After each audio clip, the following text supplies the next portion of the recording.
Alright, hello guys, how's it going? In today's video, we're going to be primarily focusing on that pattern change that is coming up that's going to take us into a more active pattern, similar to what we had earlier in the month of February, with frequent storms heading over the central United States and eventually up into Canada or into the northeastern United States, bringing snowstorms, ice storms, and then also cold fronts underneath leading to severe weather. We're going to talk about all those things within this video.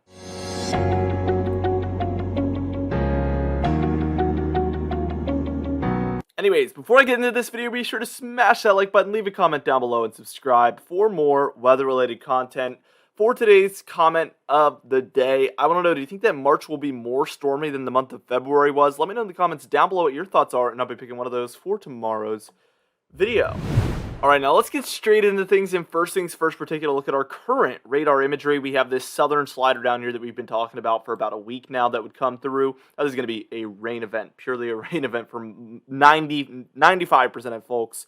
There is a small area over the Appalachian Mountains where I do expect some snowfall to take place at times, but it will not be a major snowstorm like it had potential to be. There's a couple areas of lake effect snowfall going on over here as well, and then we also have this storm out west, particularly for the northwest, that we also need to talk about. None of these storms are major, however, so let's just move into the northwest real quick. We'll move further south in a moment from this point, but we can see that primarily the storms are moving in from the south, so we're seeing them move in kind of like this. We do see a lot of snowfall here near the Rockies.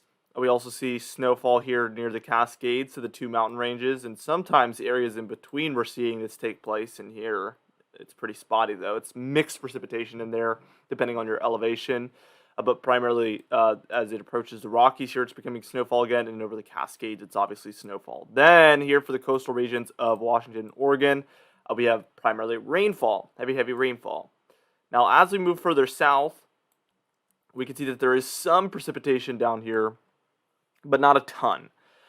So for Northern California, especially, we're seeing this move in now. This will eventually move kind of up here, but for now, there was lighter precipitation in the area.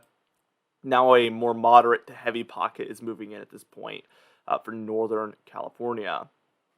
All right, now let's go ahead and what should we do? We'll take a look down here at this southern slider. So this one's going to be pretty simple. We have just a flow like this, and the easy thing about this is that it's, again, primarily just going to be heavy rainfall at points. So right now we're seeing mostly this area looking like it's going to see the heavy rainfall. I think the heaviest of it will be set up over this region right here, where this yellow area is really settling in through here. I think that's going to be our heaviest pocket of rainfall. If you're north of this, you could see some rain or snow showers, not in the coastal regions there, but mostly over these regions. But it's going to be pretty sporadic. And if you're south of there, you can see there's a pretty sharp cutoff here for areas in the south. So that's what we're dealing with now. Let's move up and talk about some of this lake effect snowfall now. Now for the upper peninsula of Michigan, we do have some lake effect snowfall heading into the central regions of that region. This is an area that just so frequently has lake effect snowfall. I'm surprised anybody even lives there because it's just constantly snowing, it seems like. Maybe it's just this winter, but I really feel like it's just geographically set up in a position where snowfall is just extremely favorable during most situations.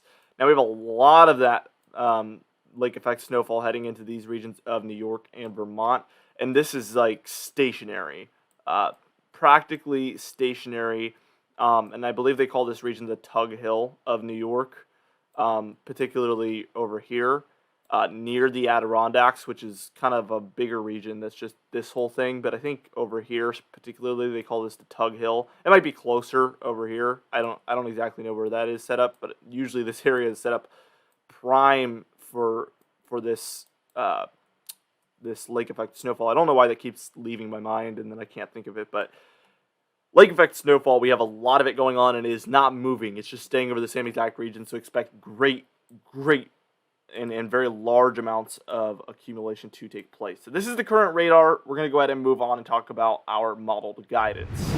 All right, now here we are taking a look at that European model. We're going to take a look at both. We're in this pattern that we were talking about that we knew would come to take place eventually, where these two jets are southern jet and then our northern jet up here. These two jets we knew would eventually try to kind of squeeze together there at the end on the eastern end of things, as you could see. So again, southern jet here, and then we have our northern jet here, and they end up just squeezing through. And what's interesting is usually in these types of situations, you get really windy conditions in the middle when these jets squeeze. So we will have to see if that is what takes place as things kind of squeeze together in there. So that would be just kind of an interesting note there. We can see our southern slider kind of innocently moves out. Again, not really becoming a snowstorm like it had potential to be. Just moves away. And then we get into that quieter pattern everywhere except for the northwest, where there's just frequent storminess up there over the next couple of days. That's rain, snow, and anything in between. We do get a little bit of a weird clipper system that this European model brings down here that looks very strange. So take that with a grain of salt. If things look strange, usually you want to take it with a grain of salt. That's a pro tip there. Now, this is about 162 hours out. Saturday, March 5th, so about 6 days from now is the next time we get any sort of major storm in the United States. We have a 999 millibar low pressure center here. Lots of snowfall here on the northwestern end, which is very typical this time of year, obviously. A cold front trying to develop underneath and a warm front trying to develop up here. So we're seeing right out ahead of this low pressure system, we're seeing a lot of warm air shove its way up towards this weekend. We could see now 997.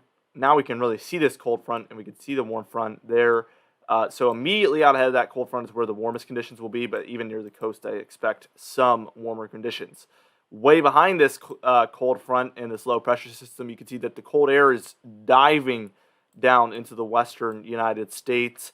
We can see this warm air is really just shoving its way up into the eastern United States. This is the pattern we've been in February for a majority of it, and this low pressure system eventually becomes a 987 millibar low pressure center, bringing very warm conditions to the coast by Sunday, March 6th there.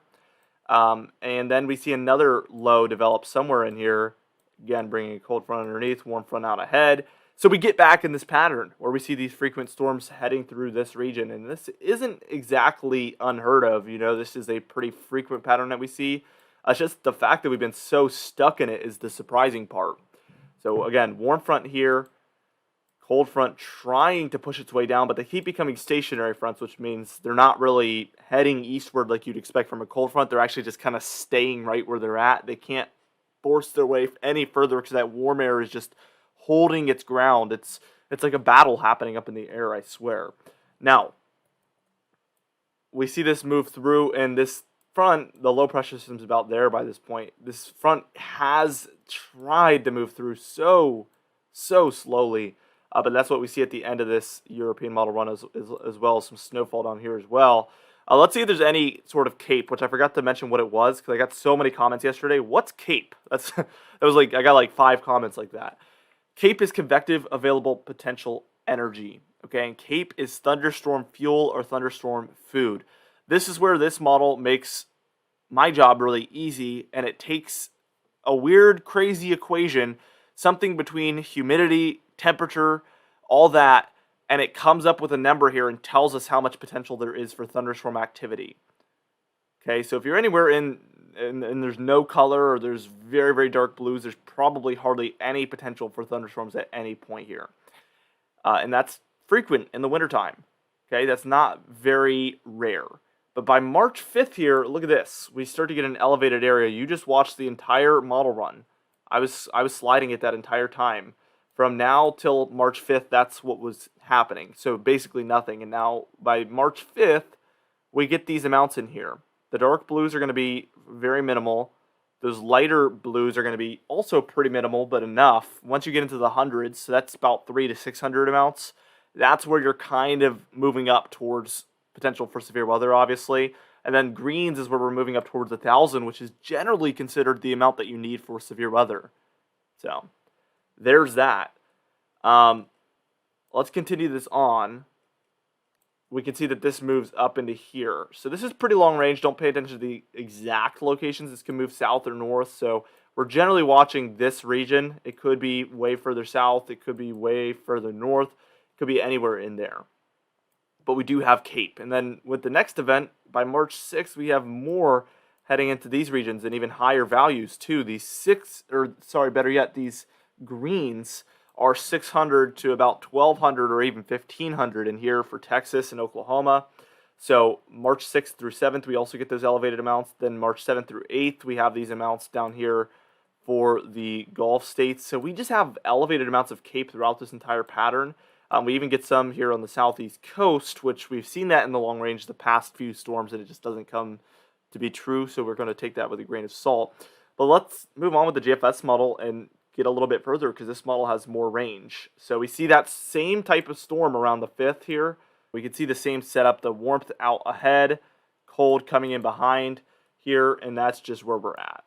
Now, we see that storm moves up, and then we see the second storm come through here, just like that. Warm front, cold front, again, same exact setup coming through.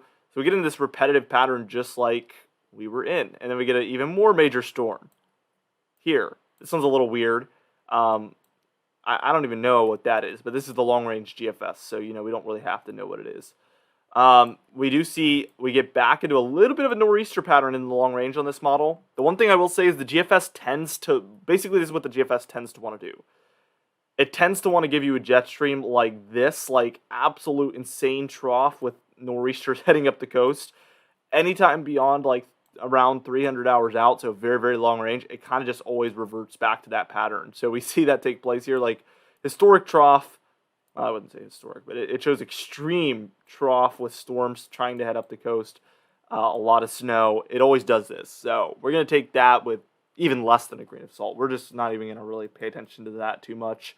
But the main note here is that there is just these frequent storms heading through the central United States. Again, we get about 3 of them and then a nor'easter before March 11th or 12th. So that's the upcoming pattern, guys. We're going to be watching all of these things very, very closely.